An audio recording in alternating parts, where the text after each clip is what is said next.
வணக்கம், வாழ்க வளமுடன். வாங்க இன்றைக்கி என்ன செய்யலான்னு பார்க்கலாம். Hello friends, welcome to food mom kitchen. வாங்க இன்றைக்கி கத்திரிக்காய் பொரியல் மாதிரி இது சாதத்துலேயும் பசஞ்சு சாப்பிட்லாம், சைட் டிஷ்ஷாகவும் தொட்டு சாப்பிட்லாம். அது பார்த்திங்கன்னா கத்திரிக்காய் குட்டி குட்டியாக அரிஞ்சு வச்சுருக்கேன். கத்திரிக்காய் எங்களுக்கு ரொம்ப பிடிக்கும், அதனால் அடிக்கடி செய்வேன் நான் எப்பயுமே. பூண்டு ஒரு 5-6 பல்லு பூண்டு நறுக்கி போட்டிருக்கேன். கத்திரிக்காய் குட்டி குட்டியாக நறுக்கி வச்சுருக்கேன்.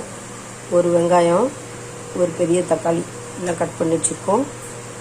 சோம்பும் தேங்காயும் ஒரு 2 தேங்காய் பத்த அளவுக்கு தேங்காயும் சோம்பு ஒரு 1/2 ஸ்பூன் அரைச்சி மிக்ஸ் பண்ணி வச்சுருக்கேன். இது பார்த்திங்கன்னா மிளகாத்தூள் ஒரு 3 குட்டி ஸ்பூனில் 3 ஸ்பூன் மிளகாத்தூள், அவ்வளோதான். இதுக்கு மேலே கருவேப்பிலை கொஞ்சம் தாளிக்கிறதுக்கு கடுகு போட்டு தாளிச்சிட்டு நம்ம இப்போ கத்திரிக்காய் பொரியல் பார்க்கலாம். இது ஒரு செமி கிரேவி மாதிரியும் இருக்கும். இது பிசைஞ்சு சாப்பிட்லாம், சைட் டிஷ்ஷாக தொட்டுட்டு சாப்பிட்லாம். வாங்க பார்க்கலாம்.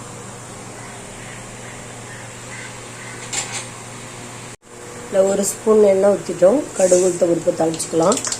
நல்லா பொரியட்டும். பொரிஞ்ச உடனே வெங்காயமும் கருவேப்பிலையும் போட்டுக்கலாம். ஒரு வெங்காயம் கருவேப்பிலை அரிஞ்சு வச்சுருக்கேன். ஒரு தக்காளி, இதுலேயே நம்ம கத்திரிக்காய் பூண்டு எல்லாம் போட்டுப்போம். குட்டி குட்டியாக அரிஞ்சு வச்சுக்கணும் பாருங்கள் கத்திரிக்காய், அதையும் போட்டுப்போம். ரொம்ப நல்லாயிருக்கும், டேஸ்டியாக இருக்கும். கத்திரிக்காய் எனக்கு ரொம்ப பிடிக்குன்றதால நான் கத்திரிக்காயில் அடிக்கடி விதமாக செய்வேன்.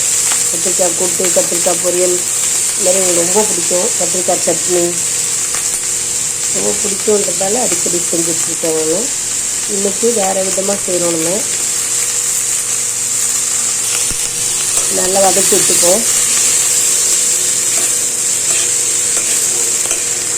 ரொம்ப டேஸ்டியாக இருக்கும், செஞ்சு பாருங்கள். ரொம்ப சிம்பிள், ஆனால் டேஸ்ட்டாக இருக்கும்.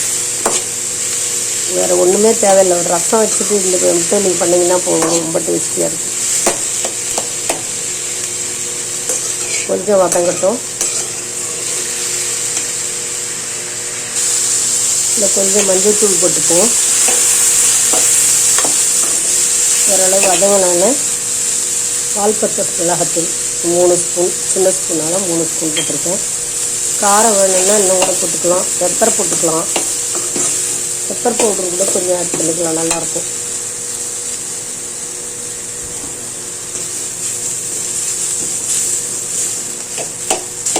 நல்லா வதக்கிட்டோம். கொஞ்சோண்டு பெப்பர் பவுடர் போட்டுக்கலாம். நம்ம ஒரு 1/4 ஸ்பூன் அளவுக்கு பெப்பர் பவுடர் போட்டுக்கிறேன். நல்லா காரசாரமாக நல்லாயிருக்கும். இதில் தண்ணி ஊற்றிக்கலாம். நம்ம வேகிறதுக்கு, கத்திரிக்காய் வேகிறதுக்கு 1 டம்ளர் தண்ணி ஊற்றிட்டோம்.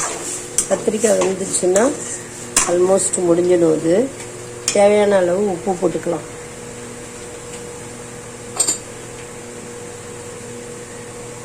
தேவையான அளவு கல்லுப்பு போட்டுக்கலாம்.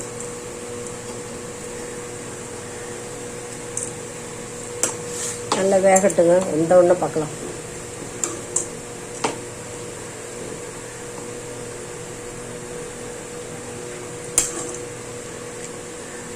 நல்லா காரசாரமாக இருக்குது, வெந்த உடனே பார்க்கலாம். நல்லா சுண்டிடுச்சு. இந்த ஸ்டேஜில் நம்ம இந்த சோம்பு தேங்காயும் அரைச்சி வச்சிருந்தோம்ல, அதையும் இதில் ஆட் பண்ணிக்கலாம். நல்ல டேஸ்டியாக இருக்கும். காரமும் கொஞ்சம் கம்மியாகிடும், ஈக்குவலாகிடும், நல்லாயிருக்கும். ட்ரை ஆனோன்னு நம்ம இறக்கிடலாம். அவ்வளோதான், முடிஞ்சு போச்சுங்க.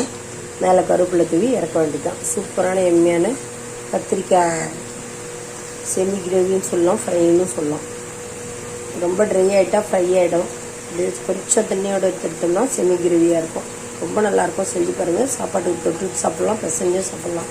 இந்த வீடியோ உங்களுக்கு பிடிச்சிருக்குன்னு நினைக்கிறேன். ட்ரான்ஸ்ஃபர் பண்ணிட்டு பார்க்கலாம்.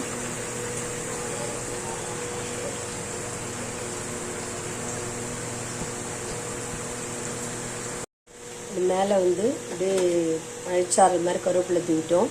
இது நல்லா ட்ரையாக விட்டு கொஞ்சம் இந்த கடாய் ரைஸ் மாதிரி கூட நம்ம ட்ரான்ஸ்ஃபர் பண்ணிவிட்டு அதில் சாதம் போட்டு பசங்க சாப்பிட்லாம். ரொம்ப நல்லாயிருக்கும். ட்ரான்ஸ்ஃபர் பண்ணிவிட்டு பார்ப்போம். ட்ரை ஆனோன்னு கொஞ்சம் ட்ரை ஆகட்டும். கத்திரிக்காய் பொரியல் சூப்பராக ரெடி ஆகிடுச்சு பாருங்கள், எம்மியாக இருக்குது.